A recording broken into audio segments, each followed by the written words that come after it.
Sean Fitzgerald from Observe What Is. I'm interviewing here Rodney Gould, famous rugby player, Springbok rugby player, and it's a pleasure and an honor for me to come interview him on his business. And I'm going to ask, be talking to him a little bit about what he does, and the nature and what it requires to be a successful business owner. We under the playlist of business owners, business strategies and tips. Rodney, your name is Rodney Gould, and you are married. A little bit about yourself. I'm married to Elaine, have two children, Gary and Denise, and they've got five grandchildren. Wonderful. What is the nature of your present business as it stands today? It's a specialist in the sealing and partition industry where we supply goods to do those products. Uh, so we specialize in interior systems that decorate the building and finish the building off. Okay, great. Have you ever owned a business in another field? Now, I never owned a business in another field, but I did own Rod Gould Shop Fitters, which was a contracting business, All right. and we've converted to being a seller of products or a trader and left the contracting business. But that experience helps us immensely in our current business. Wonderful. Thank you, Rodney. Why did you start a business in this field? Give us some of your story. It was difficult. I enjoyed the building. I've always enjoyed the building industry, and sitting back and watching people build and then seeing the end result has always fascinated me. So I've played a role in Durban. We have a hell of a lot of buildings, Okay. but mostly the interiors where nobody really sees us. But we started as contractors in 1970, so we've been around for 45 years in this industry. And we've had a lot of people pass through us as employees who are dominating the industry in our field in all parts of the country. Okay. So a lot of them trained here, Yes. and obviously I didn't pay them enough, so they left. Okay. Rodney, I'm just going to sit on this side. Sorry, just so I can get this on the sound side. That's fine. Yes, carry on. Um, some of the challenges to start your business in this field. Do you have any challenges? Obviously, you start a business with only your passion, and you've got to have some help. And I was very fortunate not being able to hammer a nail in a piece of wood, but I had a lot of very good guys around me, and I managed to hire those sort of people Okay. that would help me to round me off as a businessman in this All right. field. So I am very non-technical, Okay. and I've learnt from those who were technical Okay. to a degree, but I'm still not good at hitting a nail in a piece of wood. Your association with the Springboks was this did this help you become a better business person? Would you say? I don't know that it helped me become a better business person, but it certainly opened a lot of doors for Okay. business. Right. And people were very kind to me simply because I played sport. Yes. Yes. And I think this applies to most sports people. As long as you are socially active Yes. and being a in the news, I think people like to mix with you. Yes. No, I understand that. Yeah. No, for sure. Uh, the present benefits to you of owning a business in terms of your family, in terms of freedom, are there benefits to you? Yeah, there are many benefits having your own business, because it does give you a lot of freedom. But you've got to be financially secure, Okay. um, and that status always is a challenge. Right. Um, but I think for 45 years we've had a wonderful life in terms of not looking for too much money, but being able to be comfortable. For sure. For sure. So it's afforded you a good lifestyle, your Absolutely. business. And I mean, it's hard work, I suppose.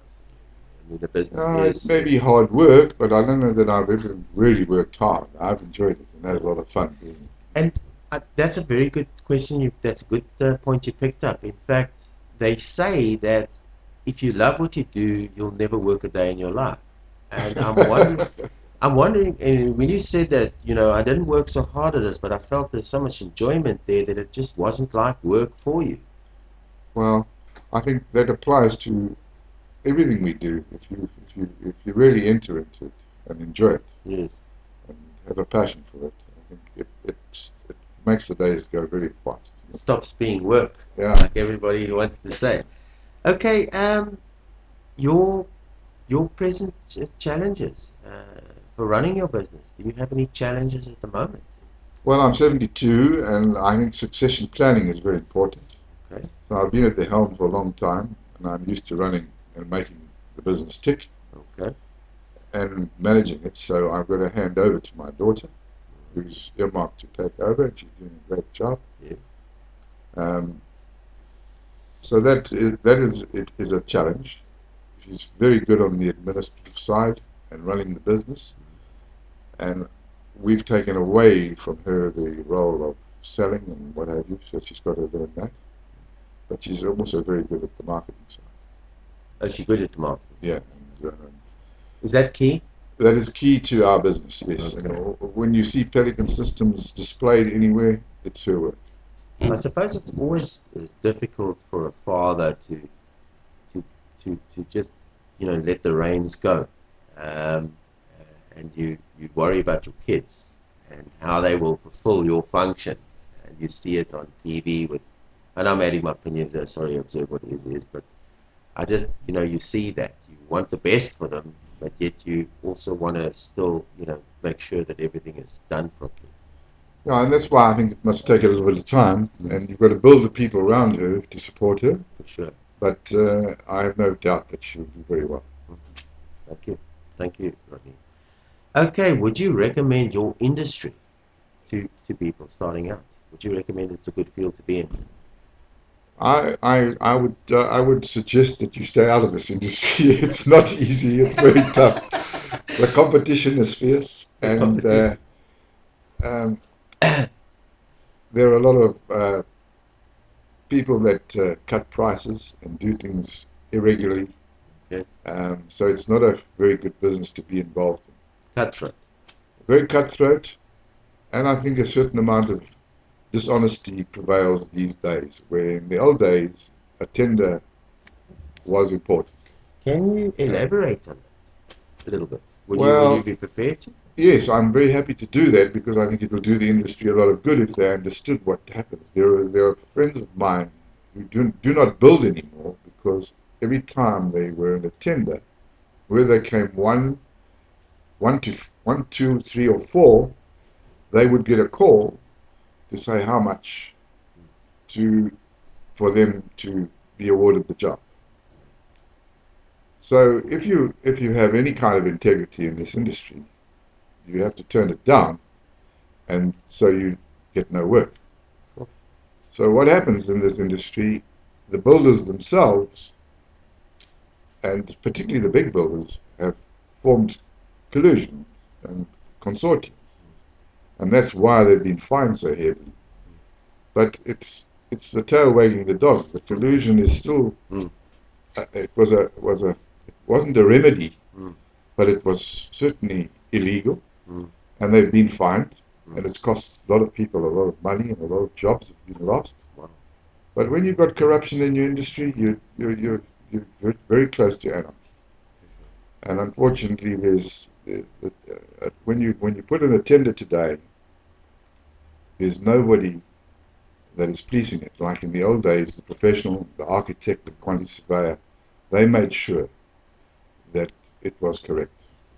Interesting. Sorry to interrupt there. You said nobody's policing it. What do you mean? Is this what's happening would you say this is general to industry or just particular to your field? Well, I'm trying to relate back to when I was a contractor, and we would go in at 12 o'clock, which was a given time to open tenders at an architect's office. And all the prices for whoever was tendering would be read out. Okay. So we knew every single price that was offered for that job. Okay. Our estimator, who was a professional, would then be able to say, okay, we came second, I wonder where I made my mistake. Yeah. And then he would go back, and the next job that came along, he would correct that mistake, and maybe we would get that work. Yes. But you felt comfortable that you weren't being cheated. Yes. And today, everybody is being cheated. There is no genuine tender going on at the moment. Is it, and I do want to ask you, is it because money is tight? Is it because we are being pressured by society to with the new, the technological advancement to be able to make livings that people are tempted to cheat? What is the what in your opinion is the reason? If we weren't like this in the past, how come we become this way? Because we've got dishonest people in power and running these places, and all the wrong people are there, and they they seem to have to make money whichever way they want to make it, and they will not go the honest route, and Okay, it affects everybody in our society. okay. Well, we see it with the load shedding as well. I'm not necessarily that, but I mean, I'm just thinking of how the country's run in terms of we just don't have enough electricity, and I've known this for years, and I'm just wondering where the money went for that. For making of electricity. Yeah, well, you know, we did the power station in Cape Town, Kuberg, Yes. and if you just understood the red tape that was involved Wow. and the secrecy, Yep. and that was a long time ago. We did Yes. the fire doors, Yes. and it was really difficult Sure. to get in there, and they had certain rules, but those rules have gone out the window now. Now there's no more Yeah, rules. yeah. Now anybody can get a job now, and you don't have to be very qualified either. And that's the Is that's there the sad part, is there bribing in the industry? without a doubt. Would you say that? Huge bribery And and would you corruption. say generally in industry, not necessarily in your business, that people is bribing today, or is it just I particular think from I your think it's experience? rife all over South It's all Africa. over South Africa. It's one way of getting what you need to get. Yeah. Right. Thank you. Prospects of your business, future, good. I think they're very sound. We have quite a tremendous growth factor. Okay. We are going from supplying contractors, so very straight to the industry. Mm. We're now supplying distributors as well, Okay. and our products in demand. Okay. And we've got some very interesting products. Okay. We're the first people to brand all our products, Okay. even though they're made in China. All right. And it's a South African brand, Jumbo and Econo, and those brands are just growing all the time. And gypsum board uh, is is the favorite product to do ceilings and partitions. And we have our own Jumbo brand, and that is growing. And what we've introduced is a metric board, which is a 1 meter wide board, contrary to the old 3 foot and 4 foot. All right. And we're the first, not only in South Africa, but in the world. Okay. And we only introduced that last year. But it means that the handling, the logistics are just so much better for everybody. In other words, 100 boards at 3 meters by 1 meter is 300 square meters. You don't have to have a calculator. And all your ordering, your transport, your on-site storage, your in-store storage, all saving money all the time. You mentioned and you mentioned China. I know China's becoming a big player in the world. Is this good for South Africa? I see it in the clothing industry. The clothing industry is suffering. The shoes industry is suffering. Well, that's a very interesting question, because I do believe that the Chinese certainly killed the clothing industry and the shoe industry. And I believe that people are now starting to manufacture again in South Africa, both shoes and clothing. So maybe that cycle has been very good in terms of pricing, but it's certainly not been good in terms of jobs lost and that sort of thing. Right. Because there were really a lot of people employed in the clothing industry and the shoe industry. So that's worrying. And us buying our materials from China is very good from a price point of view, but they tend to give you poor quality. Quality is not up to scratch. Yes. And we've got a person over there who polices that for us, and that's why we have branded our products, so that the quality is reasonable standard and a high standard. So hopefully we'll continue, but the rand exchange rate is a real challenge at the moment. Yes, of course. And that's created by a strong dollar. But when we started importing, it was 7 rand. Today it's 12 rand. It's a big jump. Yeah, it's just gone through the roof. No. I want to ask you another question on that. You know, a lot of people, and this is just a general business question to you, Rodney. Is our productivity on par with the rest of the world? And a lot of people says no. No, no, I will agree with the majority there that we are very slack in terms of productivity. Are we For getting somebody, better? Is there a reason? there's no reason why we should get better because people aren't being educated, they're not being trained, and that's essential for our country. Yes, And the, that that makes us rather special in the way we operate in Pelican yes, Systems because we're taking what we can take out of the skill element mm. and doing it in-house. In other Yes, words, we're yes, prefabricating stuff so that, for instance, a door frame mm. is perfect Yes, once you buy it from Pelican Systems yes, because it's mited, pre-mited. yes, The lock block, the locks is cut out in the yes, factory rather than yes, on site. yes. And in the old days, you used to take links of aluminium to the site. Other Okay, people would cut those into a door frame. okay, But we sell a head and the two stiles. And the only thing you need to do is cut the stiles in right, terms of the floor level. okay, But it's all done for you. Then the door itself is pre-mortised, okay, spindled and checked out. perfect, So that area of expertise is not required. okay. And all those skills and all the tools that we require Mm, mm. to do those jobs are sometimes not necessary on the building site. So you kind of cut out the technical side. If You we, cut if, out the yeah, technical side. Sorry. because the architect will still pass your building Yes, when he looks at all the joints. And yes, if you can do those joints for people that are not capable of doing those joints, they yes. can get away With that, with yeah. the job. Okay, thank you, Rodney. Tips and suggestions. What does it require to become or be a successful person, business person? Your wealth of knowledge. You know, you embarrass me because I don't know that we are totally successful. But if I was tipping anybody, I'd say the first thing you've got to do is go to a course of opening your own business, and there are many of them.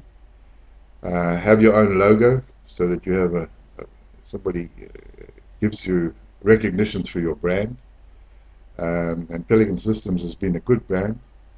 How it developed was the English saying, "The pelican holds more than its belly can," Yes, you were telling me earlier. and that lends itself to a space connotation. And we're in the business of making space Mm, more presentable mm, in the interiors of buildings. So the link was very clever. mm, And when I started, I had a big polystyrene pelican presented to me in mm, orange, black, and mm, white mm. by a window dresser lady that I knew. Okay.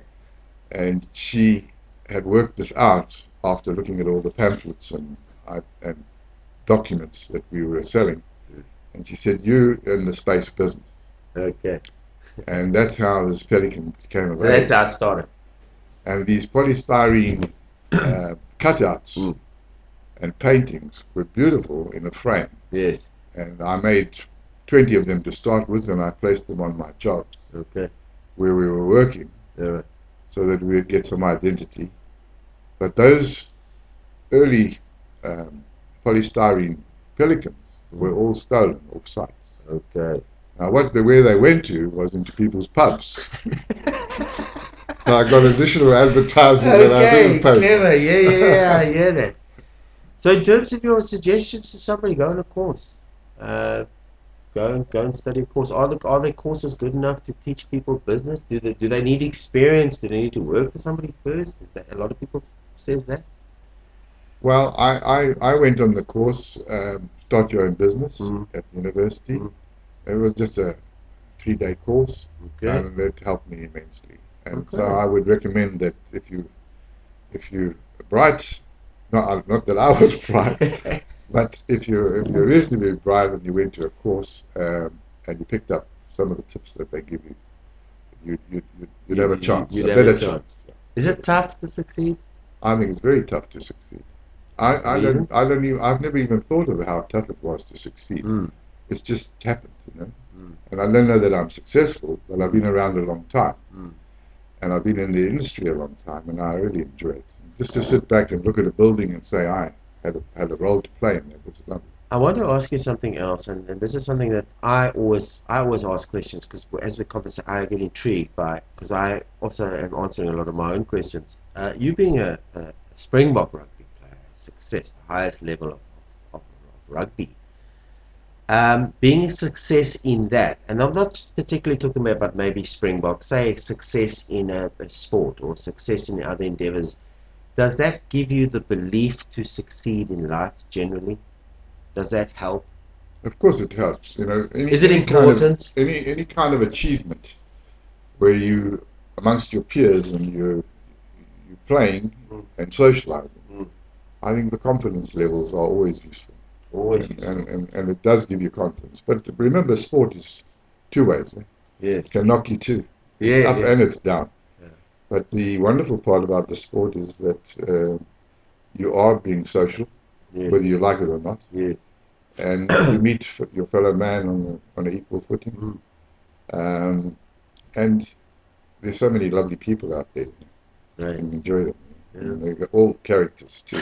I can tell you stories about many people, and I've enjoyed the life that I've had so far. And sport has played a major role. Major part of your life, yeah, and having reached those levels. Thank you, Rodney. All right, I'm just going to do a little expo on what you do. What makes you unique in your industry compared to your competitors or compared to people, compared to people that are in your industry? What's I unique? think what makes me unique that I care All right. about the industry. I want it to prosper. I want it to be good and a useful place to make a living. I'd love to set the rules here, but unfortunately they've gone out of out of existence The rules in terms of tendering and Okay, getting work yes, and that yes, sort you're of thing. explaining, yes. It's very sad that it's happened like that, but there's still a lot of good people out there, and it's sad that most of the government, quasi-government, municipal work, you cannot rely Mm. on the people that are administering to give you a square deal. Brings me another question. Us as, you know, uh, white South Africans, or, now that we're in the news, the BE, affirmative action, are these important today? They seem Does very it important help? to a certain group of people. They Mm. have no value for me at all. I don't think they count at all. In fact, I think there's a very negative connotation attached to that. Okay. And it's part of the reason why we've lost our integrity. Really?